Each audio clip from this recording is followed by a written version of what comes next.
예수님은 언제나 모든 것을 친절하게 다 설명해 주시는 분은 아니었습니다. 안드레가 궁금해서 이것저것 물어봤을 때도 예수님은 길게 설명하지 않으시고 단 한마디 와서 보라라고만 말씀하셨습니다. 빌립이나 베드로도 마찬가지였습니다. 나를 따르라는 한 문장을 듣고 이유도 조건도 정확히 모른 채 그대로 발걸음을 옮겼습니다. 예수님은 그들에게 미래 계획표를 보여주지 않으셨고 인생의 청사진을 미리 설명해 주지도 않으셨습니다. 우리도 신앙의 길을 걸으면서 모든 걸 다 이해하고 가면 얼마나 좋겠습니까? 앞에 어떤 일이 기다리고 있는지, 지금 선택이 맞는지, 결과가 어떻게 될지 미리 알 수 있다면 훨씬 편할 겁니다. 그러나 실제 삶은 그렇지 않습니다. 믿음의 길이란 언제나 어느 정도의 불확실함을 안고 걸어가는 길입니다. 베드로에게 사람을 낚는 어부가 되게 하겠다는 말씀 한마디를 주셨을 때 그가 과연 그 말의 의미를 다 이해했겠습니까? 그럼에도 불구하고 그는 그 한마디를 붙들고 인생 전체를 맡겼습니다.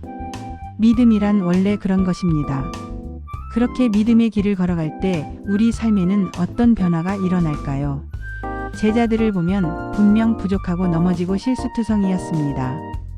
3년을 예수님과 함께 다녔지만 여전히 두려워했고 배신했고 도망쳤습니다. 그런데 예수님께서 약속하신 성령이 임하셨을 때 그들은 완전히 다른 사람이 됩니다.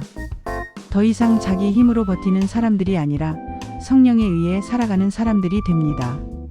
하나님을 믿는다고 해서 모두가 자동으로 영의 사람이 되는 것은 아닙니다. 여전히 자기 방식대로, 자기 계산대로 살아가는 신앙도 있습니다. 사도 바울이 그랬습니다. 그는 예수님을 만나기 전에도 하나님을 누구보다 열심히 믿던 사람이었습니다.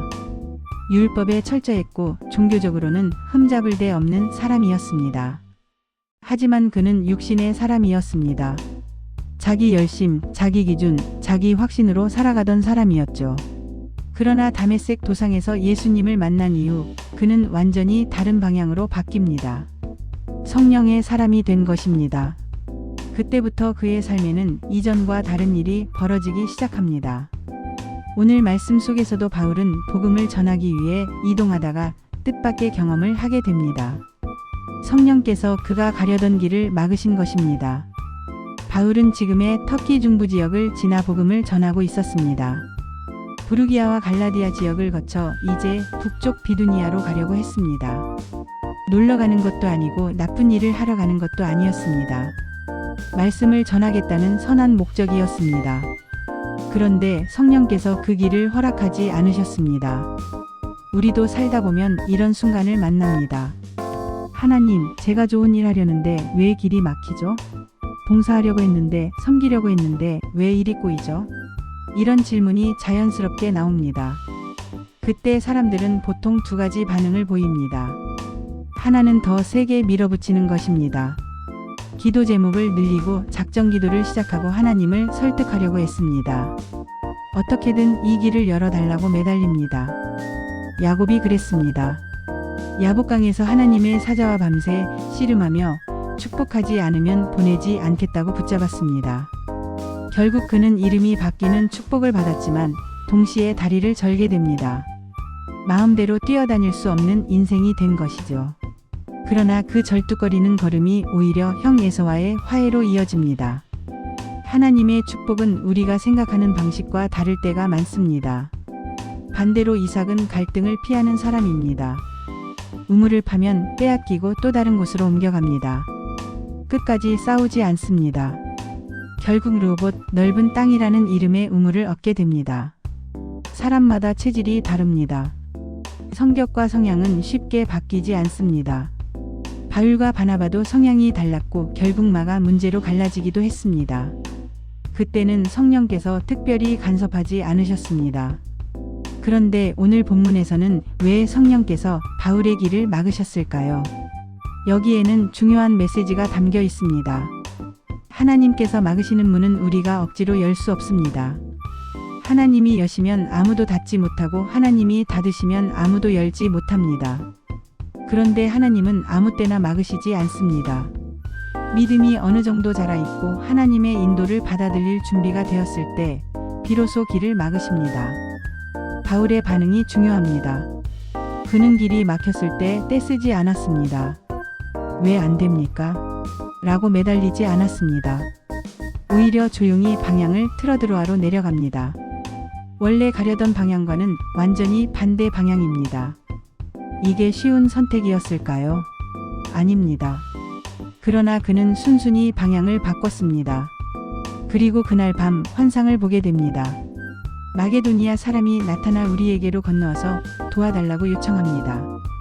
여기서 도와달라는 말은 단순한 부탁이 아니라 성령을 가리키는 단어와 같은 어원을 가진 말입니다.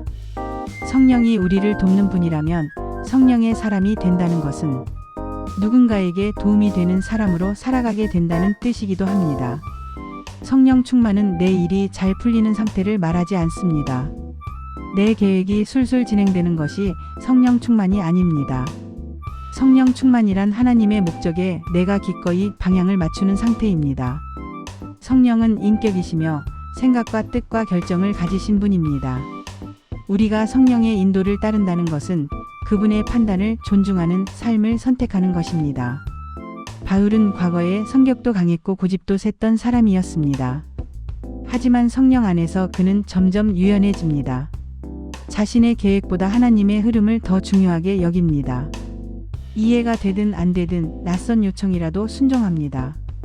환상을 본 뒤 바울은 또다시 머뭇거리지 않습니다. 즉시 마게도니아로 떠날 준비를 합니다. 길이 열렸다고 가만히 앉아 있는 것이 아니라 다시 힘쓰고 움직입니다. 성령 안에 있는 사람은 결정이 빠르고 행동이 따릅니다. 또 하나 중요한 장면이 있습니다. 바울은 디모데에게 할례를 받게 합니다.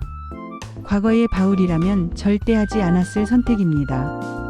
그는 할례 논쟁으로 예루살렘까지 가서 싸웠던 사람입니다.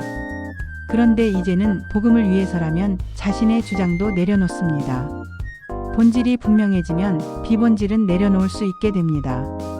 복음이 전해질 수 있다면 나의 체면도 나의 고집도 나의 편안함도 중요하지 않게 됩니다. 그래서 바울은 모든 사람에게 종이 되었다고 고백합니다. 유대인에게는 유대인처럼 헬라인에게는 헬라인처럼 다가갑니다. 중심은 흔들리지 않지만 방식은 얼마든지 바꿀 수 있는 사람이 된 것입니다. 진정한 성령 충만은 경직됨이 아니라 유연함입니다. 사람들의 언어로 말할 줄 알고 사람들의 눈높이로 내려갈 줄 아는 능력입니다. 종교적인 말만 반복하는 것이 아니라 상대가 이해할 수 있는 방식으로 다가가는 것입니다.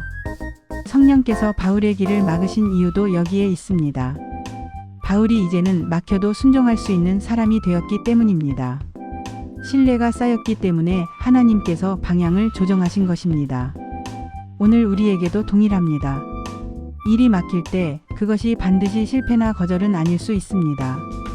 하나님께서 더 넓은 길로 인도하시기 위한 멈춤일 수 있습니다. 사랑하기 때문에 막으시는 것입니다. 바울의 사역 이후 교회는 더욱 든든해졌고 믿는 사람들이 계속 늘어났습니다. 본질에 집중한 신앙은 언제나 생명력을 만들어냅니다. 건물이 아니라 사람을 세우고 제도가 아니라 복음을 중심에 둘 때 교회는 살아 움직입니다. 우리의 신앙은 나를 위한 종교가 아닙니다. 내가 만족하기 위한 신앙도 아닙니다. 우리가 받은 은혜는 흘러가도록 주어진 것입니다. 누군가의 도와달라는 음성에 귀 기울이고 그 부르심에 순종할 때 복음은 계속 이어집니다. 오늘도 하나님은 우리 각자의 산 속에서 방향을 조정하고 계십니다. 막히는 길이 있다면 잠시 멈춰 하나님의 음성을 들어보십시오. 그리고 필요하다면 기꺼이 방향을 바꾸십시오. 그 자리에서 새로운 부르심이 시작될지도 모릅니다.